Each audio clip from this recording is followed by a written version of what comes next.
Kaibigan, isa na naman pong magandang tanghali po sa inyong lahat o isang magandang araw, isang magandang hapon, isang magandang umaga, isang magandang gabi sa lahat po ng ating mga kaibigan mula po dito sa Pilipinas hanggang sa iba't ibang bansa po na panood ng aking video o nakakarinig ng aking video. Isa pong masayang araw ang aking bati sa inyong lahat. Ayan. Salamat sa ating Panginoon dahil binigyan na naman po tayo ng pagkakataon na makapagbasa ng salita ng ating Diyos. Pagkakataon na makarinig na naman po tayo ng salita ng ating Diyos. Ayan po, maganda po ang panahon. Wala pong gaanong itim na kaulapan. Medyo banayad po yung init at umiihip ang hangin. Yan po ang aming klima dito po sa Calamba. At salamat sa Diyos dahil malaking tulong po yan sa mga may high blood, yung maayos at maginhawa na panahon. At ngayong araw nga po ay muli po tayo magbabasa ng salita ng ating Panginoon. Panay-panayin na po natin ang pagbabasa ng salita ng Diyos kasi napapanahon na po talaga na makarinig ang tao ng salita ng ating Panginoon. Kaya mga kaibigan, muli ko po kayong inaanyayahan na buksan po ang ating mga Biblia sa aklat po ng Mateo.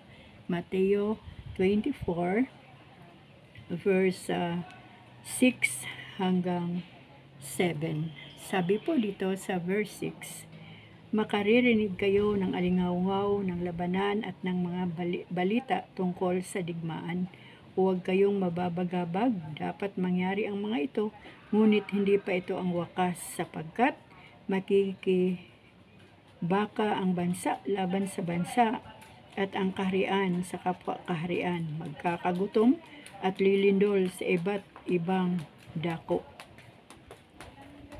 Salamat po sa Panginoon kasi itong salita po ng Diyos na ating binasa sa oras na ito ay para bang inihahanda na tayo ng Panginoon sa mga nangyayari sa panahong ito at pwedeng mangyari. At salamat sa Diyos, purihin ang Diyos sa kanyang salita na atin pong nabasa sa oras na ito. At hindi na po ito lingid sa atin, di ba mga kaibigan ko, mga kababayan ko, na itong sinasabi ng Panginoon ay nangyayari na sa panahong ito. Hindi po lamang ang Gaza at ang Israel ang naglalaban-laban.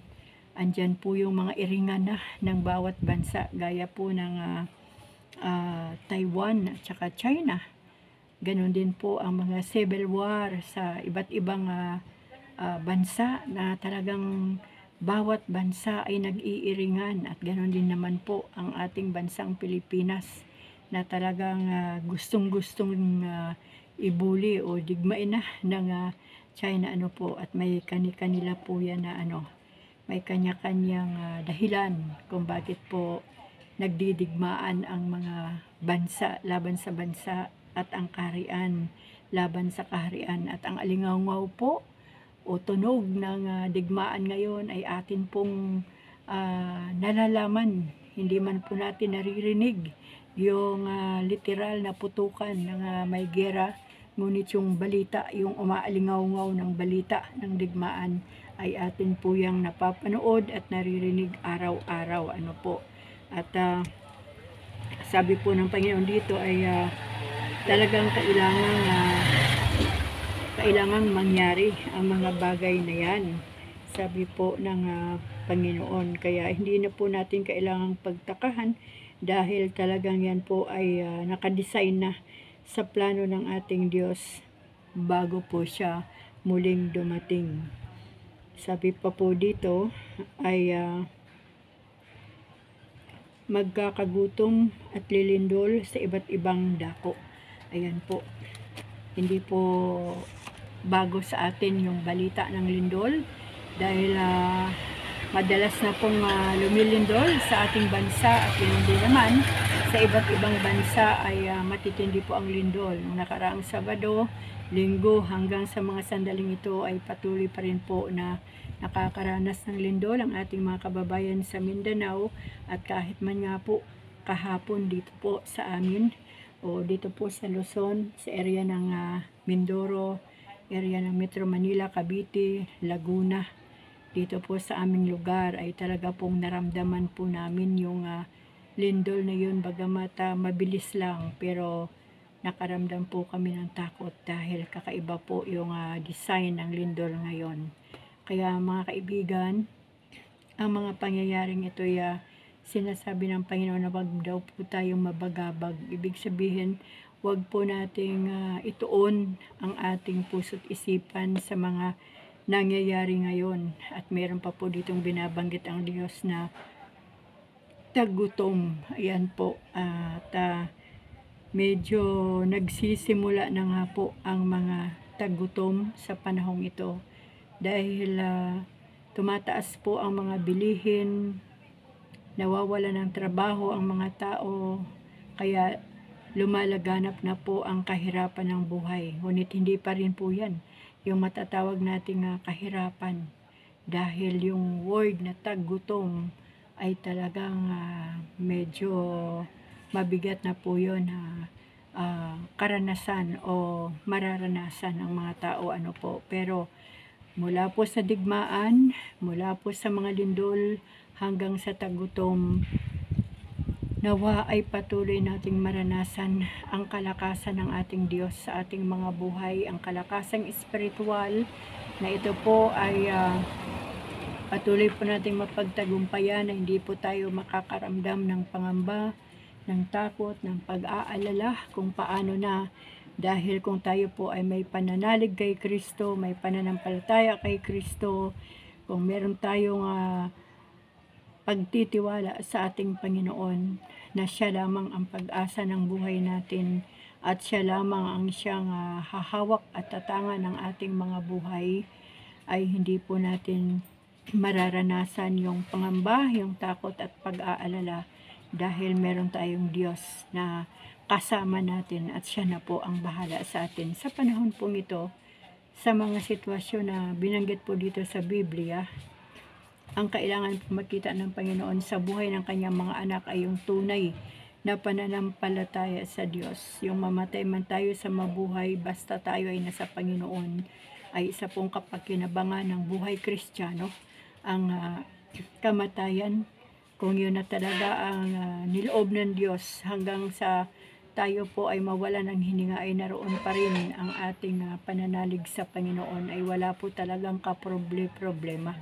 Kaya nga mga kaibigan, salamat sa Diyos sa lahat ng ating mga leaders, sa mga churches, sa mga kababayan natin na patuloy na nagbabahagi ng kanyang salita, upang sa ganon, yung mga hindi pa po nakakaalam ng mga balitang ito sa Biblia ay makakaalam po na kahit pala may gera na, may tagutom na, may digmaan na, may lindol na, ay hindi pala kailangang mabagabag. Bakit? Kasi meron tayong Diyos na inaasahan, meron tayong Diyos na sinasampalatayanan, meron tayong Diyos na makapangyarihan sa lahat, ng may akda ng langit at lupa, lumikha ng ating mga buhay, at ang Diyos na rin na yan na ating sinasamba, ang nagpapahintulot ng lahat ng bagay na ito na sinasabi niya na kailangang mangyari ito. Kasi yan po ang mga mangyayari bago man po dumating ang ating Panginoon. Kung hindi po yan mangyayari, hindi po pwedeng dumating ang ating Panginoong Hesus muli dito po sa sanlibutan. Bakit nga ba kailangan pang pahintulutan ng Diyos ang mga bagay na ito? Para po sa akin, para po gisingin ang mga tao, gisingin ang mga tao na magkaroon sila ng pananampalataya kay Kristo. Dahil alam niyo po, kahapon nga lang po excuse po, na-experience ko po yung damdamin na nabigla ako dahil kasalukuyan po ako naliligo. Tapos bigla pong lumindol. Kapag hindi po listo ang iyong kaisipan at nauna yung pagkataranta mo, yung pagkatakot mo, pwede kang lumabas ng banyo na walang saplot. Sorry po sa term ko. Ganun po ang damdamin. Ngunit salamat sa Diyos kasi nung nakita ko po ang dingding ng aming CR na gumagalaw, ay hindi po ako nawala ng kaisipan o hindi ako nataranta. Kaya nagawa ko po yung bagay na tama. At talagang andun po yung yung pananalig ko na sabi ko, Lord, ah, ingatan mo kaming lahat. Ang aking anak na bunso ay nasa school. Ako lang ako lang mag-isa dito sa bahay at nung ako po ay nakapag damit na ay lumabas po ako, chiniko ang aking anak. At nakakatawa po yan mga kaibigan. Kasi akala ko ako lang po ang naliligo at that time. Yun pala ay naliligo din po yan. Ito pong may-ari ng bahay na pinapakita ko sa inyo ang kanyang halaman. At naliligo din po ang isang bahay dito na aking katabi sa aking kaliwa. At sabay-sabay po kaming lumabas ng bahay at nagsasabi, "Uy, lumindol!" At ang sabi nila kasalukuyan silang naliligo. Nakakatuwa po kasi yung isipin lang natin na kapag nataranta tayo sa panahon ng mga ganyang sitwasyon, o di po ba? Alam niyo na po yung ibig kong sabihin. Pag galing kayo ng banyo at nataranta kayo, mawala kayo sa inyong sarili ay magkakaroon po ng sitwasyon na nakakatawa. Ano po? Kaya alam niyo po, kailangan lang po talaga natin yung pananalig sa Panginoon na kahit anuman po ang mga pagsubok na dumarating sa ating buhay, ay manatili po yung ating pananalig, ang ating pananampalataya sa Panginoon upang sa ganoon, intact po yung ating pananalig sa Diyos. At sa panahon nga pong ito ay hindi pa po natin nararanasan yung salitang digmaan. Yan. At napapanood ko po sa mga YouTube. Salamat nga lang po dahil meron po tayo mga makikisig at mga matatapang na nagre-report sa YouTube ng mga vloggers po. At kapag pinapalabas na po nila sa YouTube ang balita, ay tsaka lang po natin napapanood sa TV na ma-news. Alam niyo po, mga nakaraang araw ko pa po yun napanood sa YouTube, yung nakahilira ng mga barko sa West Philippine Sea. Hinaharangan yung barko ng Pilipinas. Alam niyo po, mga ilang araw ko na po yun na napanood, pero kagabi lang po na-news sa TV. Kaya salamat pa rin sa ating mga magigiting at matatapang na mga vlogger dahil sila po yung unang nagbabalita at atin pong nalalaman kung ano na po ang nangyayari sa buong mundo. Kaya maging alerto lang po tayo mga kapatid. Alam nyo nga po, nakakatuwa din ang Panginoon. Nung Sabado po ng 12 a.m., Sabado ng gabi po yun, ako po ay hindi mapalagay, yun pala ay nilindol na ang Surigao at ang aking anak doon sa Davao. At nakaka-amaze po ang Panginoon. Noong Lunes po ng 12 a.m. na naman, ako po ay nag-pray. Yun pa lang po ang oras ng aking panalangin. At nung natapos nga po ako ng 12:45 ng madaling araw, dapat mahiga na ako, pero may nagsabi sa isip ko na kumuha ka ng bag, maglagay ka ng ilang pirasong damit at ilagay mo na dyan yung mga importanteng mga gamit para isang halwatan lang o isang buhatan lang ng gamit mo kasi lilindol. Alam niyo po, buong magdamag ng Martes ay wala naman pong lindol habang kami natutulog. At yun nga po, nung kahapon na ng alas 4 ay lumindol. Kaya totoo po pala yung nailagay sa isip ko na lilindol. At hanggang ngayon po, ayun, nandyan po yung bag na nilagyan ko po ng mga importanteng gamit. Kailangan din po talaga na makinig tayo sa boses o sinasabi ng ating Panginoon upang sa ganoon ay makapaghanda po tayo. At salamat sa Diyos dahil kapag lagi pong nakatune ng ating puso at isipan sa Panginoon, talagang maririnig po natin yung guidance ng Holy Spirit kung ano po ang nais niyang ipabatid sa atin. Lagi lang po tayong manalangin mga kapatid. Alam niyo po, wala po tayong gagawin sa panahon ito sa ating mga kababayan na hindi pa po talaga nakakakilala sa ating Panginoon. mga kababayan natin na talagang wala pang relasyon at tunay na pananalig sa Diyos. Mga kababayan ko,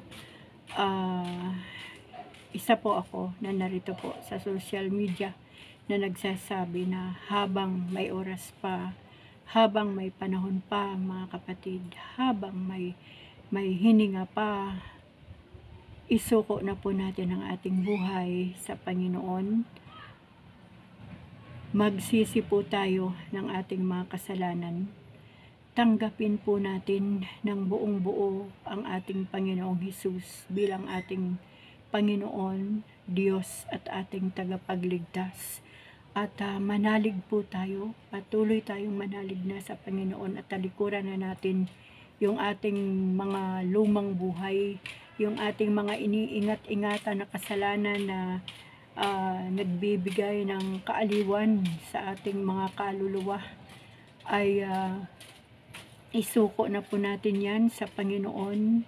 Yung pagkaalipin ng ating mga buhay sa kasalanan ay isuko na po natin yan ng lubusan sa Diyos upang sa ganon ay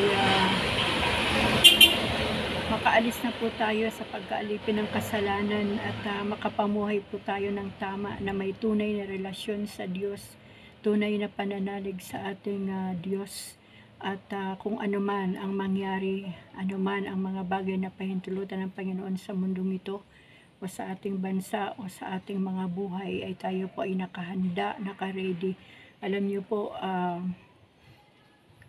bawat oras na ako ay nasa social media at para bang nasasayang yung oras ko sa panonood ng mga nakikita ko po sa social media, ay lagi pong inilalagay sa isip ko na yung oras mo tumatakbo, wala ka pang sinasabi patungkol sa Panginoon. Gamitin mo na yung oras mo na magpahayag ng katotohanan ng salita ng Diyos upang makilala nila ang tunay na Diyos. Walang iba kundi ang ating Panginoong Hesukristo. Alam niyo po, ang buhay natin ay hindi po yung bali-bali lang. Yung pagising natin sa umaga, kakain tayo, magtatrabaho tayo, tapos sa gabi, kakain tayo uli, matutulog na tayo. Hindi po ganun eh.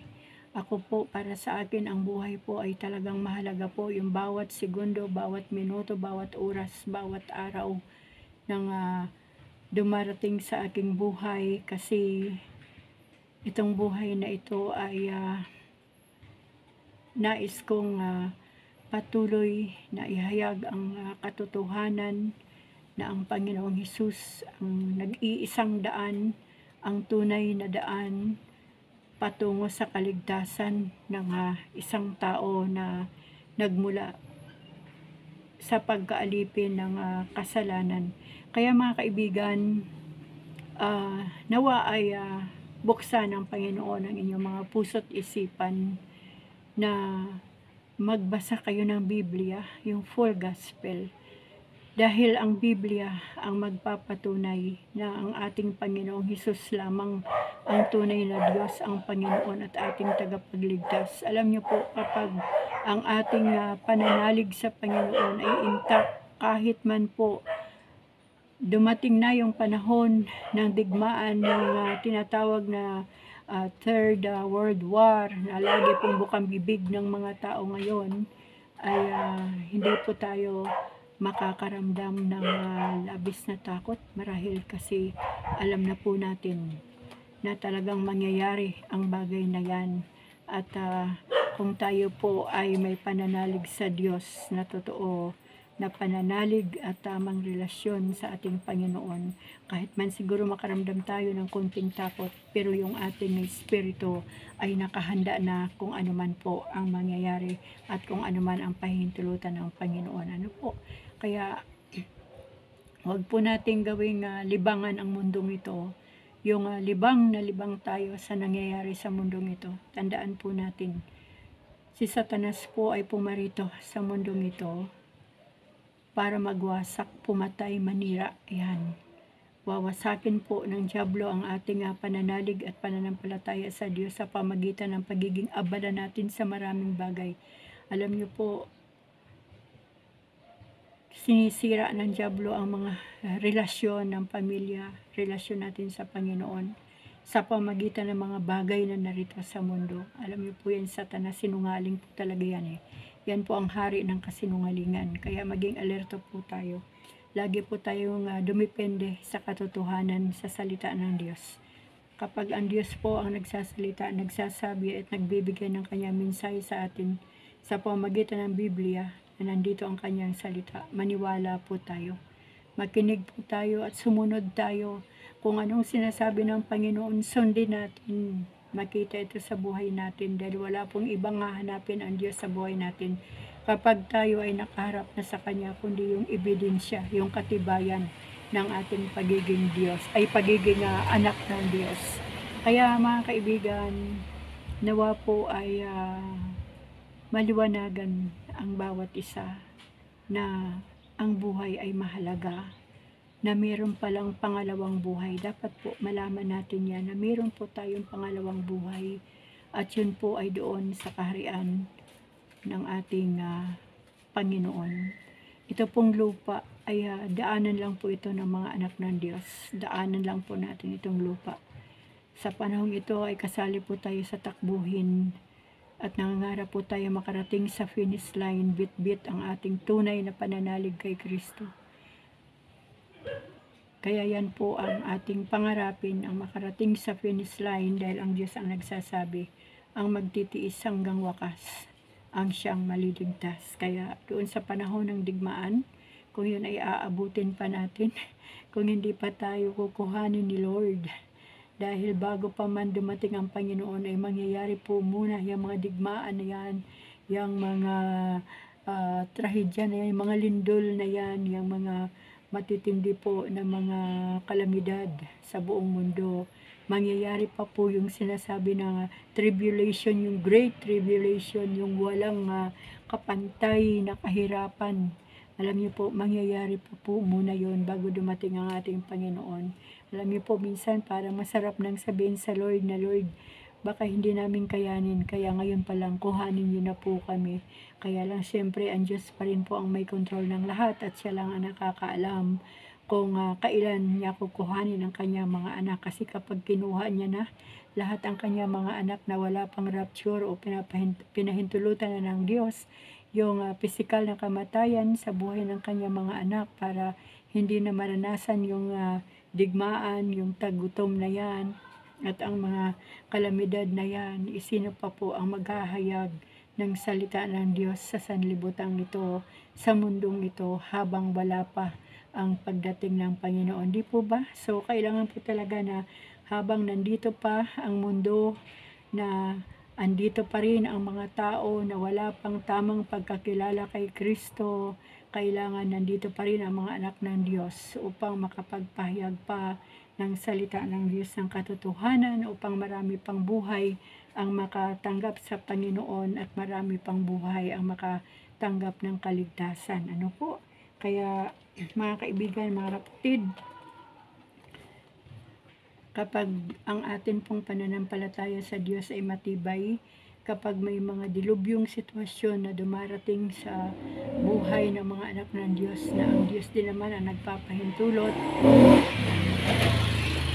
tayo po ay hindi natitinag, kundi katagumpayan po ang ating nararamdaman, kalakasan. Bakit? Sa Diyos po tayo umaasa, at sa Diyos po tayo nananalig, na walang imposible sa Diyos. Lahat ay posible sa ating Panginoon. Kaya yan lang po ang pwede kong sabihin sa hapong ito, dito po sa aking video, na kailangan pong maging matibay po tayo. At sa lahat po ng mga nakakarinig ng mga preaching o sharing ng gospel o salita ng Diyos, sino man ang inyong marinig na talagang full gospel po yung kanyang itinuturo, paniwalaan nyo po ito.